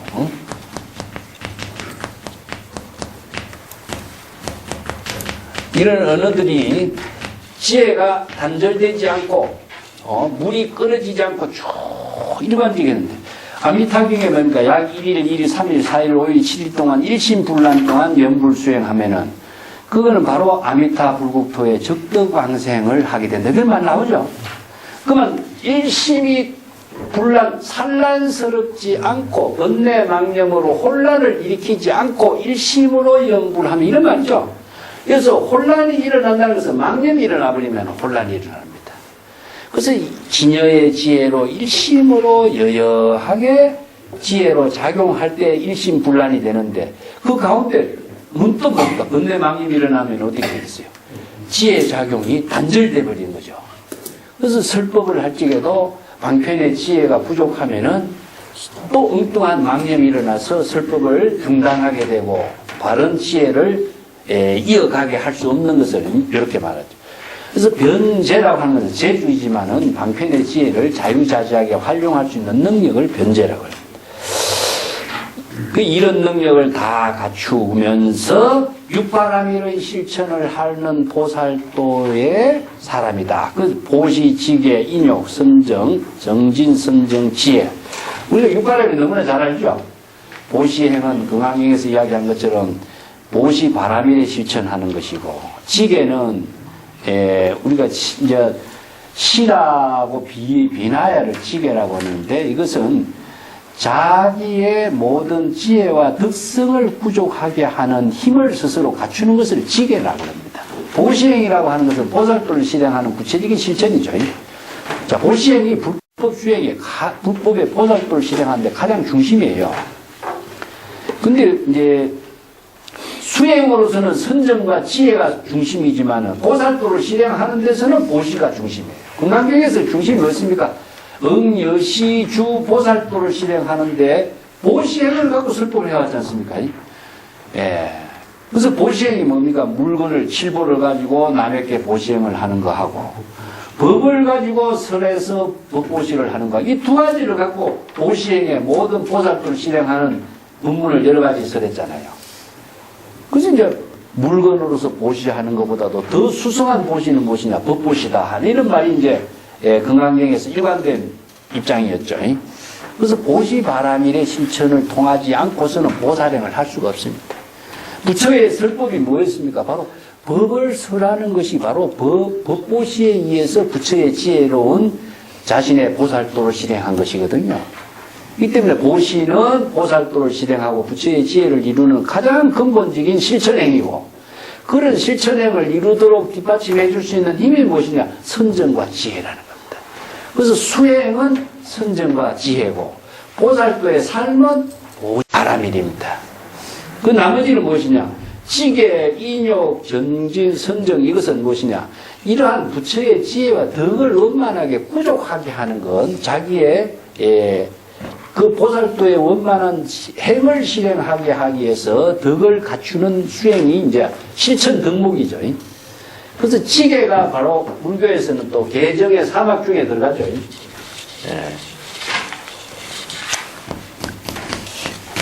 개와 유를 함께 이야기하는 겁니다. 요건 이제 실화라고 하고 이나야라고 하는데, 실화라고 하는 것은 자기 스스로를 좋은 방향으로 나아가게 하는 힘을 부족하는 거예요. 그 예를 들어서 뭐 5개, 10개 이런 말 하죠. 5개, 10개가 남에게 이렇게 문제를 주는 것이 아니라 자기 스스로를 바른 지혜와 덕을 이루게 하는 힘을 부족하는 겁니다. 불살생, 불투도, 불망어, 불사음, 불엄죽 하는 것은 자기 스스로를 청정하게 하는 자기와의 어떤 그 원력행을 실행하는 것이 시라고, 유리라고 하는 것은 자타, 나와 남이 함께 좋은 덕행을 실행할 수 있는 것을 유리라고 해요. 그래서 이 두 가지를 이제 다르게 만들면은 지향문이라고 하고, 이것을 작선문이라고 해요. 선을 실행하게 하는 겁니다. 그래서 재앙막작하고 중선봉행이라는 말 썼죠. 불법의 가르침이죠. 재앙막작 중선봉행이 바로 지계행을 실천하는 힘에 의해서 이루어져요. 아무리 우리가 지혜를 부족했다고 할지라도 윤리적인 도덕의 가치성을 이루게 하는 힘이 없으면은 바로 보살도를 실행할 수 없는 거죠. 내가 지난번에 이야기했지만 인간은 합리적인 존재냐, 이성적인 존재냐, 아니면 감성적인 존재냐. 감성적인 존재이기 때문에 이것을 감성적인 존재의 오류를 바르게 잡아 나갈 수 있는 것은 뭐냐? 합리적인 사고의 가치관이 뒷받침되지 않으면 불가능해요. 그래서 지계라든가 모든 육관업의 실천 덕목이라고 하는 것은 이성적인 합리적인 사고의 가치관으로서 자기 스스로를 바른 인격과 지혜를 만들어가게 하는 힘을 만들어가는 거죠. 이 실천 덕목이라는 것은 남에 의해서 이루어지지 않는 거니까 이것은 자각에 의해서만 이루어지거든요. 그래서 아무리 좋은 실천 덕목을 제시해놔도 자각하는 힘이 없으면은 거의 자기 자신에게서는 아무런 반응이 일어나지 않는 거죠. 근데 우리가 이제 학교에서도 학생들이 입학하면은 수계설법을 합니다. 동국대학만이 갖고 있는 하나의 특징인데, 신입생이 이제 한 2,000명 정도가 매년 이제 들어오잖아요. 2,500명 정도가 들어오면은 수계설법을 신청을 한다는 게 며칠 학생들이 모르니까, 다른 뭐 종교 가진 사람들도 있고 말 모르니까, 그래서 이제 수계에 참여하도록 권해했어요. 그래서 보통 한 이제 1,900명, 1,500명 이렇게 이제 수계설법을 하는데, 왜 그 학생들에게 수계에 인연을 맺어주냐 하면은, 이게 개체라는 것을 있어요. 수계를 받으면 개체가 형성된다 그래요. 개체라. 이 개체라고 하는 것은 무엇이냐 하면은, 윤리 도덕의 가치관을 형성하게 하는 힘을 심어주는 겁니다. 계법을 받은 사람은 이 힘을 만들어가는 힘이 있어요. 그런데 이 계법을 수계를 안 받은 사람은요, 자기 스스로의 윤리 도덕의 자각적인 가치관을 형성할 수 있는 힘이 만들어지질 않아요. 그래서 이것을 우리가 제시하기 위해서 수계설법 하는 겁니다. 우리가 절에 가서 보살들 보살계 많이 받잖아요. 보살계를 받게 하는 의미는 매번 종교 의식인과 동시에 자기 스스로의 그 보살도를 실행할 수 있는 힘을 스스로 만들어가게 하도록 인연을 제시해 주는 거죠. 그런 의미를 갖고 있습니다. 계법을 갖지 않는 사람은 교통법규를, 운전면허증을 뜬 사람은 교통법규에 맞춰서 교통법규에 맞는 생활을 할 수 있지만은, 면허증이 없는 사람은 교통법규의 의식이 없는 거나 마찬가지입니다. 이와 같이 계법이라고 하는 것은 자기를 바르게 인격을 만들어가고 지혜를 만들어가고 하는 가치 기준이라고 할 수 있죠. 그런 힘을 이제 갖도록 해주는 겁니다. 자, 보시지기의 인욕행위라고 하는 것은 불도 수행의 가장 근본인데, 이건 뭐 인욕에 대해서 건강기에서 인욕선인 이야기가 나왔죠. 예, 인욕이라는 참 중요한 수행, 실천 덕목이 하나인데, 이것은 불교뿐만 아니고 세간의 어떤 가르침에도 인욕이 결여된 인욕을 설하지 않는 곳은 없습니다. 예, 그렇지만 이제 불교에서 제시한 인욕행하고 세간에서 여러 가지 고전이라든가 성현들이 가르치는 인욕행의 차이점이 무엇이냐 하는 것은 이원적인 가치관을 토대로 두고 있는 인욕행이냐 아니면은 자아의식과 대상 경계를 초월한 인욕행이냐, 이게 바로 불교의 바라밀의 실천이죠. 예, 이것이 이제 불교의 인욕 바라밀의 실천이고, 선정과 지혜는 나눌 수가 사실은 없습니다. 이거 하나로 이루어져요. 그래서 나중에 이제 인도에서 전하는 경전에서는 선정과 지혜를 나란히 병렬적으로 실천 덕목을 제시했지만은 이 대승불교가 종합적으로 발전되면서 구체적인 실천 철학을 제시하는 대승기실론 쪽에 내려오면은 선정과 지혜는 나눌 수가 없기 때문에 이것을 하나로 묶어버립니다. 여기서 육바람이지만은 대승기실론에서 수행체계는 오행입니다. 오바람이에요.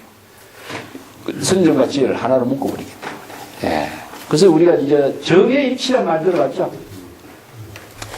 정해일치, 선정과 지혜가 나눌 수 없는 경계에서 이루어지는 실천이기 때문에 정해일치라고 합니다. 그 다음에 그 방편이라는 것은 방편의 지혜의 힘을 방편력이라고 합니다. 여기 이제 화엄경에 가면 10바라밀이 나오는데 이 6바라밀에다가 방편이라든가 지력을 더붙여갖고 방편을 이제 10가지 바라밀의 실천을 이야기해요. 근데 거기에서 가장 중요한 것이 무엇이냐면은 방편의 역이라는 것은 방편의 지혜로서 설법을 할 수 있는 능력을 갖춰요. 앞에 6바라는 뭐입니까? 자리 이타에 힘이 중하게 실려 있지만은 이타직으로 설법을 할 수 있는 힘이 사실은 6바라밀 속에는 약해요. 그래서 여기에서 10바라밀이라고 하는 것은 부처의 지혜를 완전하게 원만하게 이룰 수 있도록 10바라밀이 실천을 합니다. 그 여기에서 이제 방편력이라고 하는 것은 뭘까요? 6바라밀의 실천의 보살도를 다 부족함과 동시에 방편의 지혜로서 설법을 할 수 있는 능력을 충분히 갖추는 것을 방편력이라고 합니다. 사실은 방편력이라고 하는 것은 설법을 할 수 있는 능력이에요. 예. 방편, 우리가 이제 방편과 진실이라고 하는 두 문제가 불교에서의 독자적인 설법의 형식인데, 그 대표적인 이 법문이 법화경이거든요. 법화경에서는 방편과 진실 이 두 문제를 중심으로 해서 사바세계 중생들에게 제시하고 있는 그 모든 일이죠. 그 부처가 설법을 하는 것 자체가 방편의 힘에 의해서 설법을 하는 겁니다, 사실은.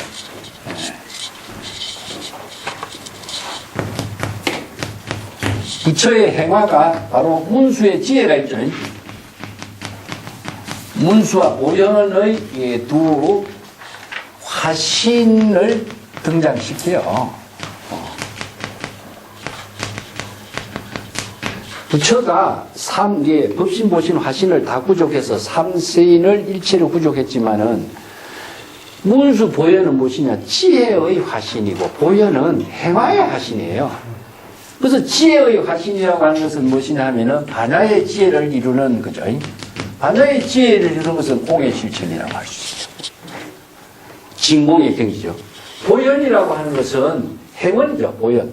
원력행을 실현하는 거죠. 원력행을 실행하는. 그렇기 때문에 이것은 바로 불공으로 이루어집니다. 그 문수의 지혜와 보현의 행화를 실현하는 것 자체는 문수의 지혜가 뒷받침되지 않는 행원이라는 것은 불가능하기 때문에 진공묘유의 법문인데, 자, 여기에서 보현의 행원에서 구체적으로 뭡니까? 바로 설법을 한다면은, 예? 설법은 행으로 이루어져요. 그 말하고 행동으로 이루어지는데, 그 이 말하고 행동을 통해서 중생들이 이 말 행동을 통해서 부처의 법문을 이해를 할 수 있는 거죠. 만약에 말을 그 중생들이 알아들을 수 있는 말을 하지 못한다면은 그것은 방편에 힘이 없는 거고, 또 그 중생들이 바르게 그것을 실천할 수 있고 깨달음을 이룰 수 있도록 해줘야 되는데, 그렇지 못한다면은 방편에 힘이 부족한 거죠. 그래서 이제 84,000의 법문, 방편 법문이란 말이죠. 1100억 화신의 84,000 방편문을 하려면은 방편의 힘이 얼마나 중요한가. 그래서 이제 우리가 설법을 할 수 있는 방편의 힘을 경전과 어록을 통해서 우리가 배우고 익히는 것이죠. 그래서 우리가 수행이라고 하는 것은 항상 본분으로 되도록 하는 것만의 의미가 있는 것이 아니라 방편의 지혜를 부족하는 수행이 더 큰 수행인 거죠. 설법을 할 수 있는 능력을 갖추지 않는다면은 우리가 수행을 불도의 수행을 바르게 보살행으로 실행할 수가 없는 것이기 때문에 그렇습니다. 그렇기 때문에 이러한 그 육바람의 실천과 방편의 지혜의 힘을 다 부족해서 부족하지 못한 것이 없고 다 일체의 모든 그 육바람의 실천과 방편의 지혜를 부족했다. 이런 의미죠. 그 다음에 체무소득의 불기법이니요. 체무소득이라는 것은 무소득의 공지는 일체 개공의 경지를 두루 체득하여 무생법인을 이루었다. 이런 말입니다. 여기 참 불기법인이란 말이나 무생법인이란 말이나 같습니다. 그래서 무소득이란 말은 뭐죠? 공이죠. 무소득이란 말. 이 말도 자, 문수의 지혜를 이루게 하는 것 자체가 뭡니까? 바로 공인데, 공의 다른 표현을 무상, 무주, 금강경에서는 무상, 무주라고 말 썼죠? 무상은 아상, 인상, 중생상이 없는 경지고, 무주는 무엇이냐? 집착하지 않는, 일체의 대상 경계에 집착하지 않는 경지인데, 그것을 또 구체적으로 좀 설명한다면은, 무소득, 무소유, 무소구, 이런 말 되죠? 그래서 의식의 대상 경계의 목적으로서 얻는 것이 없다. 금강경에서 우리가 반야신경에서 무소득, 이무소득고 이런 말이 나오죠?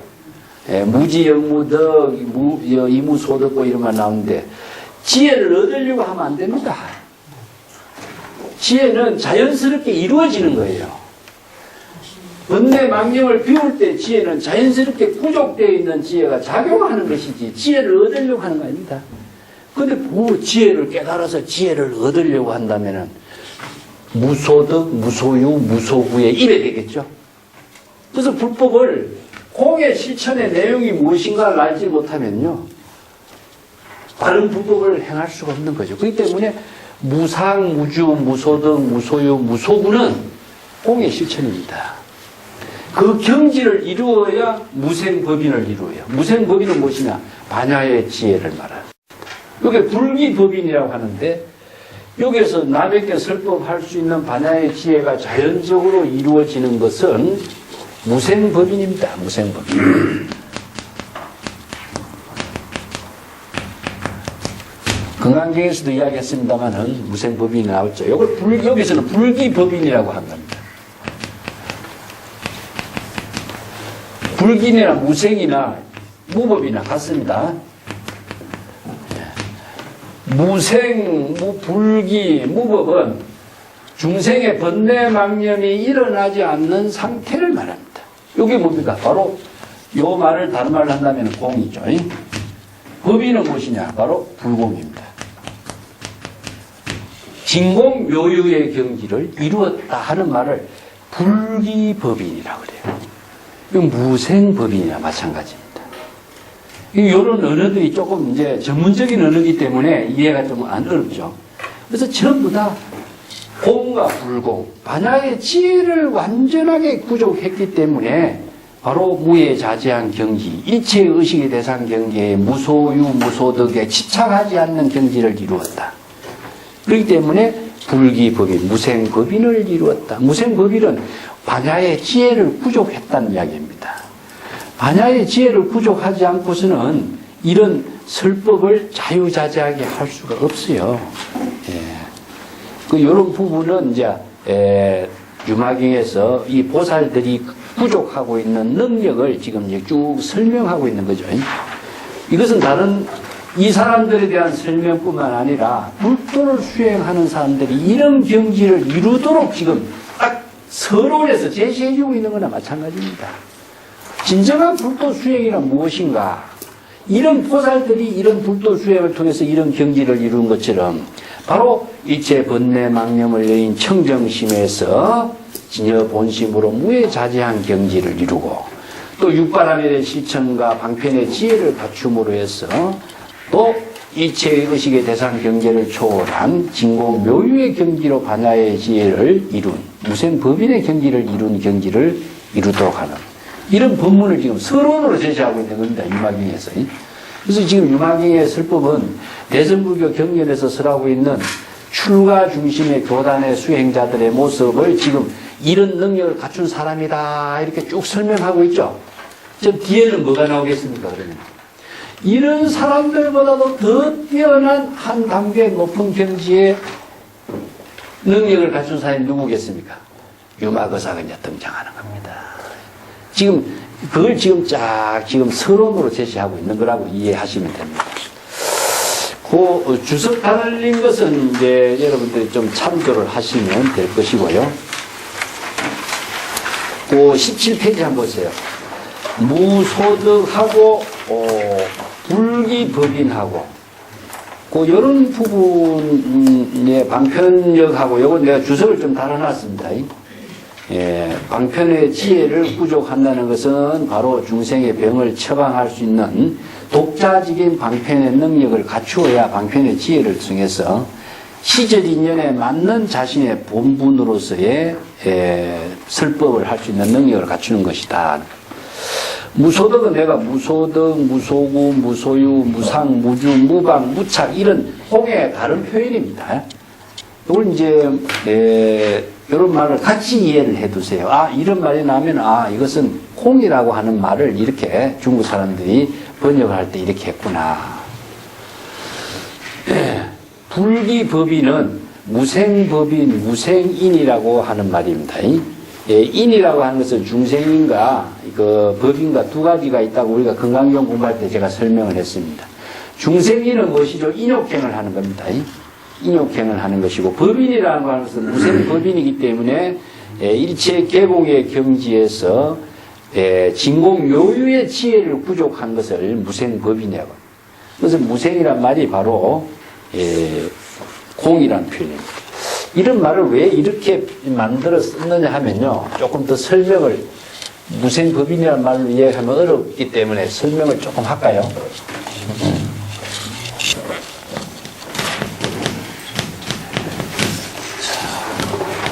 무생이나 무법이나 요거 불기나 똑같습니다. 불기나. 요 생이라고 하는 것은 무엇이냐면 인 플러스 연이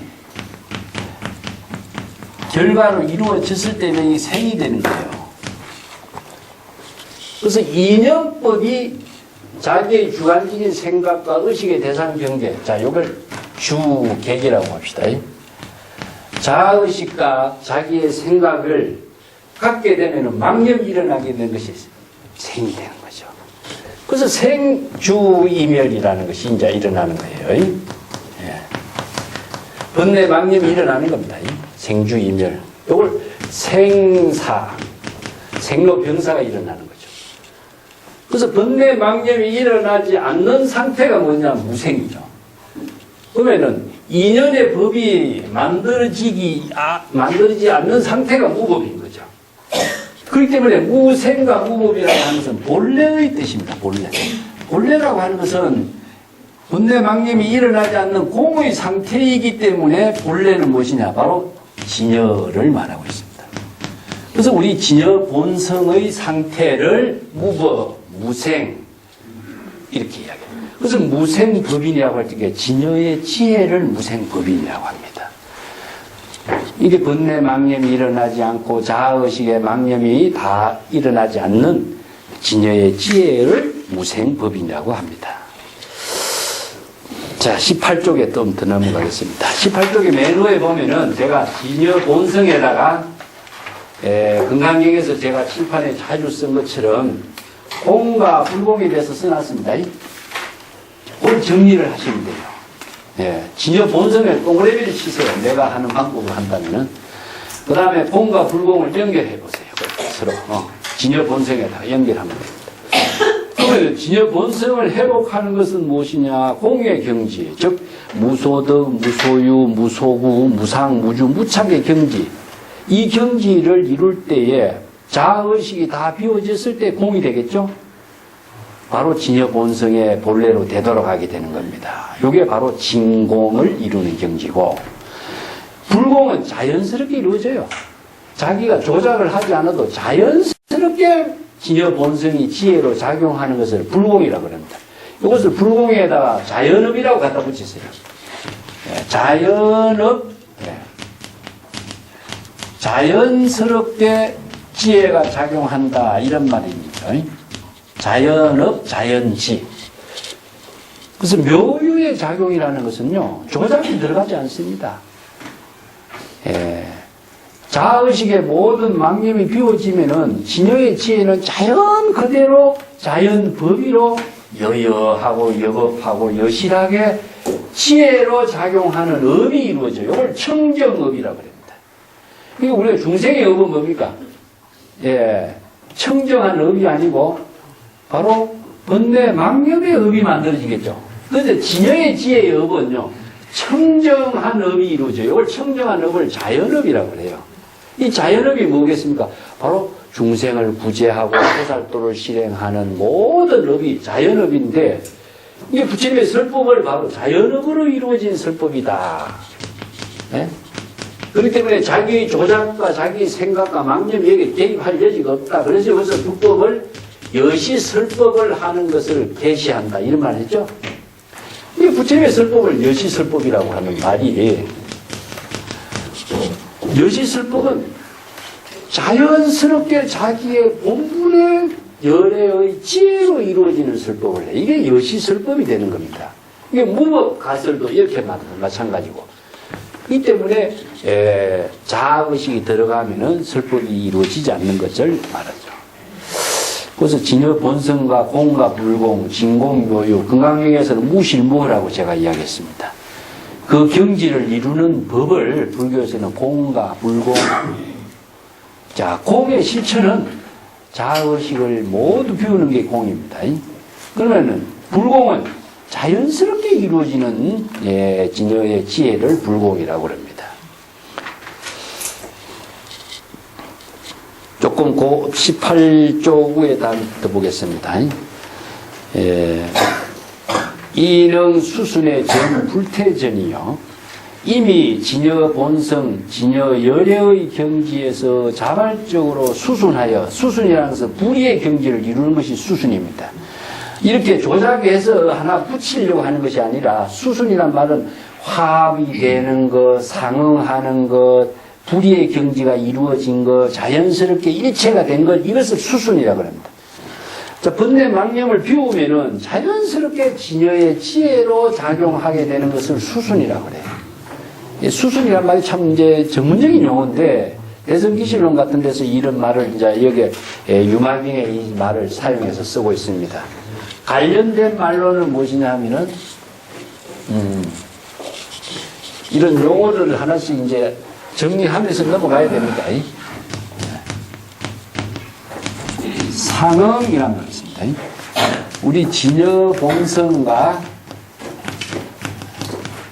본성의 지혜와 합의를 했다든가, 일체가 되었다든가, 불의의 경지를 이뤘다든가, 이것을 이제 수순이란 말씀입니다. 수순. 자연히 진여 본성과 합체가 되어서 상응하여 진여의 지혜와 저절로 수순하여 불태전의 경지를 이루고 불태윤의 경지를 이룬다. 여기서 불태라는 것은 중생의 번뇌 망념에 떨어지지 않는 경지라고 그랬죠? 자, 불태전의 경지를 이루는 방법은 뭐였습니까? 다시 한번 정리해 봅시다. 자각하는 거죠. 발심하는 거죠. 불태전의 경지를 이루는 것은 불법에 의거해서 여법하게 자신이 망념을 자각했을 때 불태전의 경지를 이룹니다. 발심을 했을 때, 발보리심을 했을 때 이루어지죠. 이것을 금강경에서는 뭐 했습니까? 선호념이라고 그랬죠? 선호념 제보살, 선부촉 제보살 그랬죠? 선호념은 스스로 여법하게 망념을 자각함으로 해서 진여 본심의 깨달음을 잘 보호하게 하는 겁니다. 그럼 누가 보호해 주겠어요? 자신이 번뇌 망념에 떨어지지 않도록 자각할 때 선호념이 이루어지는 거죠. 같은 말입니다. 불태전은 바로 중생의 망심에 떨어지지 않는 십지 이상의 지혜를 갖춘 보살이 부족한 힘을 불태전이라고 하는데, 이 아비발치라고 합니다. 불태전의 지혜를 이룬다. 불태전의 경지를 이루는 것은 발심에 의해서, 발본심에 의해서, 번뇌 망념을 자각하는 데 의해서, 망념에 일어난 사실을 자각할 때 선호념이 이루어지는 것. 전부 같은 말이죠. 그 경지를 전 불태전의 경지를 이루고 바로 깨달음의 지혜의 법륜을 이루고 선해 법상 불법에 참된 진실된 그 실상을 능히 잘 이해하고 중생의 모든 근기를 잘 알며, 여기서 법상을 잘 이해하는 것과 중생의 근기를 아는 것은 무엇이냐면은, 법상은 불법의 대의를 잘 깨달아 아는 것을 법상이라고 합니다. 불법의 대의는 뭐죠? 진공, 묘유의 법을 아는 게 법상을 아는 거예요. 법상을 모르는 사람은 진공, 묘유의 지혜를 쓸 수가 없어요. 이게 법의 합리적인 사고를 가지고 자신의 망념을 판단할 수 있는 능력을 갖추고 있어야 법상에 의거해서 자신이 자각을 할 수 있는데, 진여의 법이 어떻게 작용하는가, 보살도의 깨달음을 어떻게 실행할 것인가, 인연법이 어떻게 이루어지는가, 이 법상을 모르는 사람이 어떻게 불법을 깨닫겠습니까? 불법의 대의를 모르는 사람은 절대 자각을 할 수 없습니다. 이 때문에 보살이 불태전의 경지를 이루는 것은 법상, 불법의 대의를, 불법의 모든 실상을 잘 알기 때문에 그 지혜로서 중생의 근기를 아는 겁니다. 중생의 근기는 뭐죠? 중생의 근기는, 여기서 중생은 망념을 일으키는 중생이죠. 그럼 중생이 망념을 일으키는 것은 중생의 근본은 무엇이겠습니까? 중생의 망념이 일어나게 되는 뿌리가 되겠죠. 근기가 되겠죠. 망념의 종류가 얼마나 많습니까? 원내장이 있고 소지장이 있고 이제 전도몽상의 착각이 있고, 이게 중생심으로 작용하고 있는 모든 것을 전부 다 아는 것은 뭐겠습니까? 불법의 대의를 통해서 그 합리적으로 판단할 수 있는 지혜를 갖춘 겁니다. 저희 금강경에서 이것을 뭐라 했습니까? 실지실견이라고 했습니다. 중생의 모든 번뇌 망념을 여실하게 다 알고 여법하게 볼 수 있는 안목을 갖췄기 때문에 실지실견이 돼요. 자, 요게 중생의 근기를 안다라고 하는 말을 다르게 해야 합니다. 열애는 실지실견. 네? 불지견. 같은 말입니다. 부처의 지혜가 아니고서는 이 중생의 망념을 알 수 없어요. 그래서 유불능지라고 해요. 오직 부처의 지혜로만이 능히 알 수 있다. 이 부처는 뭐라 했습니까? 망념을 자각하는 게 부처라 그랬죠? 망념을 자각할 수 있는 능력을 아는 것은 무엇이냐? 불법을 알아야 돼. 그래서 법상을 잘 알 때 이 작용을 할 수가 있다. 망념이 일어나는 것은 감성적으로 일어나요. 그걸 애라고 그러는데, 감성적으로 부뜩 일어나는 것을 일어나지 않도록 할 수가 없거든. 그런데 일어나는 망념이라고 하는 사실을 판단할 수 있는 능력은 무엇이에요? 불법에 의해서 내가 망념이 일어난 사실을 판단할 수 있는 지혜를 쓸 수가 있는 거죠. 불법을 모르는 사람은 망념이 일어나는지 망념인지 판단을 못해. 그래서 중생은 자신의 마음에 일어난 것을, 자신의 마음속에 일어난 사실을 자신이 볼 수, 판단할 수가 없다고 그래요. 모릅니다. 이 때문에 부처가 불법에 의해서 망념을 자각할 수가 있는 거죠.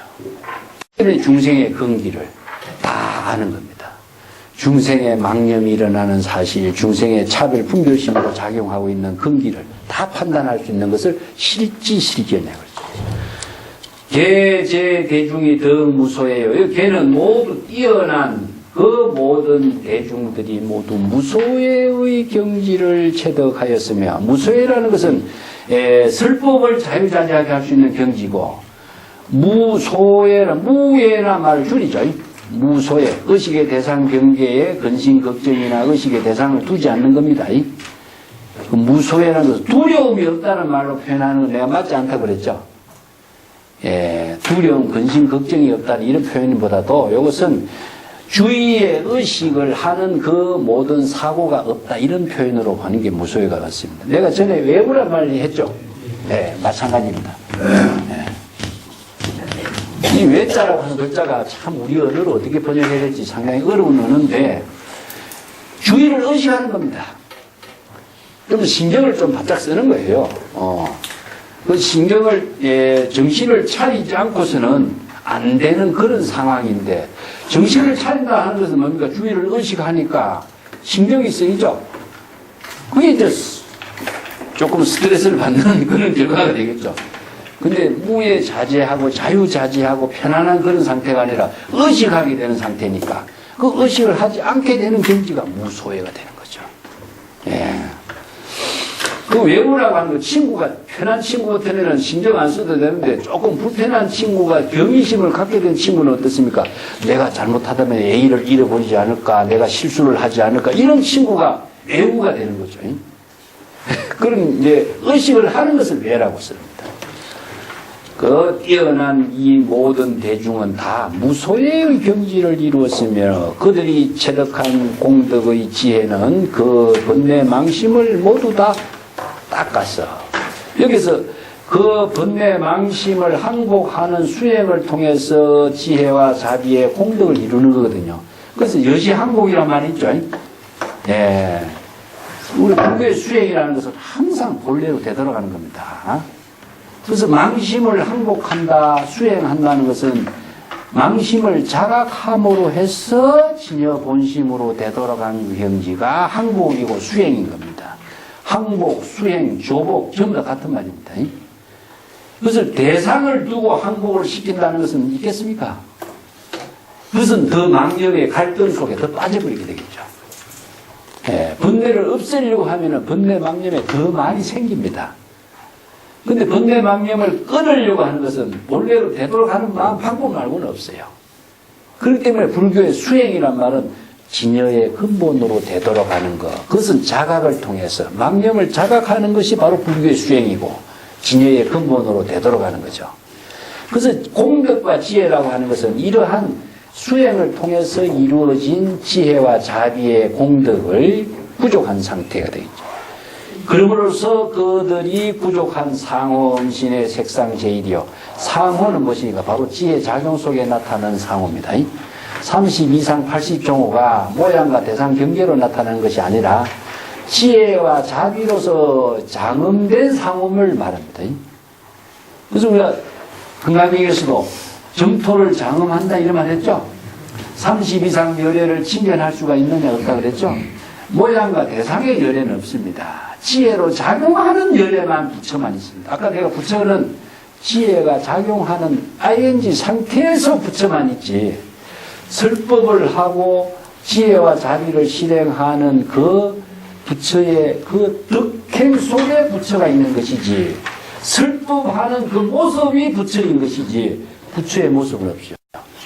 그래서 이제 불교에서는 이러한 부처의 위대한 모습을 상호가 잘 장음된 모습으로 표현해요. 정토도 그렇게 이루어지고 32상 80종호도 그렇게 이루어집니다. 이때 여기서 상호로서 그 몸을 잘 장음하며, 몸이 뭐 법신의 몸이죠. 지혜의 몸을 잘 장음을 하며, 색상이 제일이요, 그러한 부처의 지혜가 작용하고 있는 모습이 바로 가장 근본적이고 가장 위대하고 훌륭한 모습입니다. 제1이라고 하는 것은 본래의 상태를 제1이라고 그러는데, 가장 그 수성하고 위대하고 훌륭한 그 모습을 이렇게 대라고 하는 말이나 일이라고 하는 말이나 그런 의미가 있습니다. 대성이라고 그 뭐 위대하다 대자가 쓸 적에 대는 많다, 위대하다, 크다, 뭐 무량이다 이런 표현을 다 구족한 것처럼 일이라고 하는 것은 일체를 구족한 것입니다. 그래서 일적다 다정이라고 쓰죠. 본래로 되돌아갔을 적에 만법을 다 포용하는 것이지 근본으로 되돌아갔을 적에 위대한 게 되고 모든 것을 포용하는 힘을 갖고 있어요. 그래서 일이라고 하는 표현은 항상 제1어제라고 합니다. 제가 숫자적으로 경전에서 이런 표현이 많이 나옵니다. 제1어제. 제1어제란 말을 씁니다. 제1어제는 다른 말로 한다면 진제라고 하는데 진제는 진여를 말합니다. 그래서 진여는 법계와 하나 된 그 모습이죠. 법계와 일상이기 때문에 일체의 모든 법계와 하나 된 경지가 제1이기 때문에 근본이죠. 그래서 일체의 모든 법계와 불의의 경지에서 이루어지는 부처의 지혜를 말해요. 그래서 색상 제1이요 이런 말씀입니다. 경전의 언어들이 참 표현이 좀 용어를 조금 정리해서 이해하면 괜찮은데 조금씩 하나하나 좀 언어들을 이해하시기 바랍니다. 그러면 정리가 되어 나갑니다. 그리고 이 방편의 언어를 통해서 법을 중심으로서 항상 사유를 해야지 글자만 가지고 생각, 이 생각, 저 생각 하는 것은 이 참선도 아니고 이거 아무것도 아니에요. 그 사유 방법을 정확하게 좀 언어를, 방편의 언어를 통해서 알아야 법의 체계를 조금 이해할 수가 있습니다. 그 뒤에 내가 조금 해설을 해놓은 부분도 있고 하니까 참조해 보시고 오늘 요만큼 할까요? 네. 네.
연락 왔겠다.